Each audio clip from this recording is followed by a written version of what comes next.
Hi everybody, it's Christina Thomas from Creations with Christina, and I have a very quick Paper Trey Ink haul for you today, as well as a little tutorial at the end of the video. So let's go ahead and get started with the haul. The first thing I wanted to show you is from, and these are all from, with the exception of a pack of cardstock, is all from the July release. This one is Fabulous Frames, and I really like this one. The reason I got this one is I love this Polaroid cut right here, or stamp rather, and it has matching metal dies, but these I'm told fit perfectly into the sleeves of Project Life. So I got this stamp set, and that's what it looks like. So you have the Polaroid frame and a couple of other frames, and you have these little banner edge tags and a whole bunch of different sentiments that are, you know, today was, and you can put, you know, the day of the week or the best day, the big day, epic. So it's got lots of great stamps that are perfect for Project Life. And then I got the coordinating dies for this, and let me just show you what the dies look like. So there's a basic edge one here, and then you have the three different banner style edges, and then you have the Polaroid that inside the Polaroid also has the shape in the middle.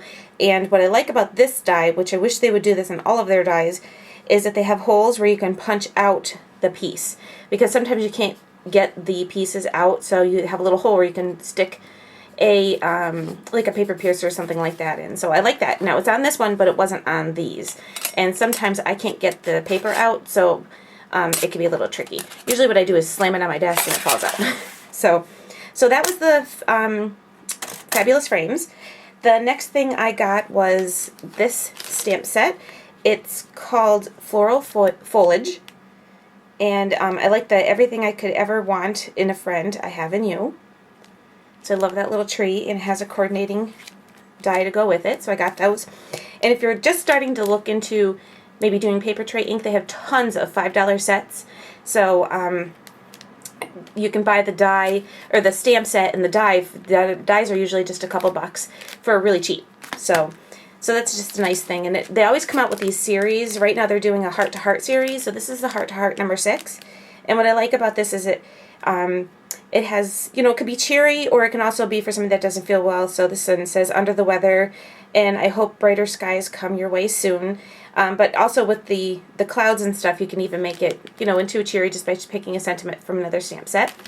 And then it also has a coordinating die with the different size clouds in it. So we have two different size clouds. So we have these two size clouds. And then we also have the sun.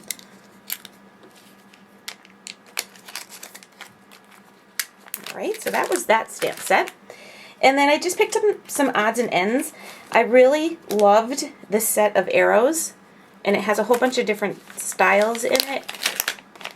So I got the set, and it has the style arrows in it.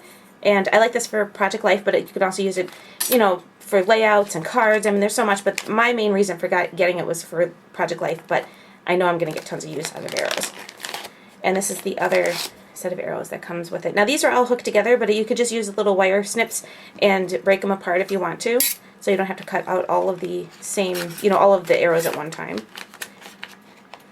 Alright, so the other thing I got, and this one had a die cut to go with it, and I totally forgot to buy it. It's called Framed Out number 6, and so it has this frame, and there's also a like kind of stitch line that goes with it, and some cute sentiments like happiest birthday wishes, celebrate today, thoughts of you, and to my friend. So I got that. Next time we order, I'll have to buy the die set that goes with that. And then for the last of my dies that I purchased, I got the Modern Alphabet. So I got the uppercase set, the lowercase, and then the numbers. So, and I'm going to show you a little something that you could do with these, which you guys probably all know about, but I just want to throw it out there. And then I also picked up a package of square white envelopes. So there's 20 count envelopes. And I got these because I did a square 5.5 by 5.5 inch card probably 2 Fridays ago for Stampin' on Friday, and I don't have envelopes.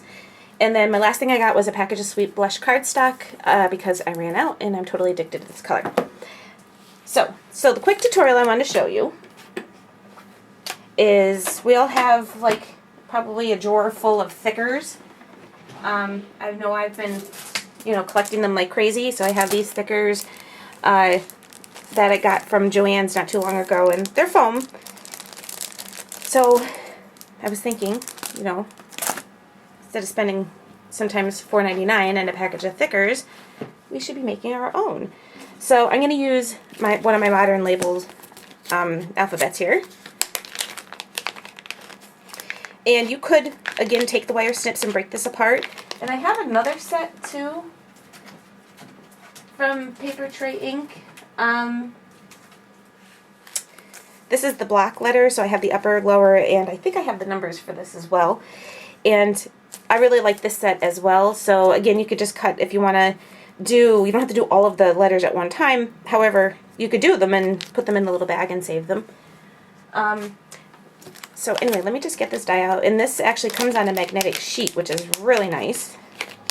So I could just slip this right into my storage system very easily. Alright, so you take the die, and I'm using some Fun Foam. And at Michael's and Joann's, you can get adhesive-backed Fun Foam. Now, here's the thing. I've heard two different kind of things, like is it acid-free and isn't it acid-free? And everything I see says it is, but I've also seen once or twice a couple things that say it's not. So, but you know what? I'm taking my chances. I love thickers, and, you know, Michael's had a big package of 6x9 adhesive-backed foam on sale, 50% off, $7.99. Way cheaper than buying just one, and I got several different colors. So let me get my Cuttlebug out. Let's make some room here. So I'm going to do my Cuttlebug, my A plate, my C plate, my die, and let me just move this back a little bit so you can see what I'm doing. There we go. That's going to help, right? All right. So A, C, die, your piece of foam, which I'm just going to lay this on here. Make sure I cut it the right length. I'm going to cut out a piece of this. So die, foam side down, so it's facing the die, and your shim. And I run it through twice. If it doesn't cut through the first time, throw a little shim in there, maybe a piece of extra cardstock or something like that. But seems to work fine for just me without the shim, but it totally depends on your machine. And now I have my own thickers. And I can cut out whenever I want them to, and they're adhesive backed, and the adhesive is pretty good actually. I would even say it's even better than thickers. So we can make our own thickers, any colors that we want, that we can get our hands on in the foam. And there we go. I've got the little back still stuck on there. There we go. So there you go. You can make your own foam thickers. So I just wanted to share that with you today. These pop out really easy. And then of course then you could do stuff like canvas and felt and whatever else you want. So that was my haul for today. That was my quick tutorial, and I will see you all next time.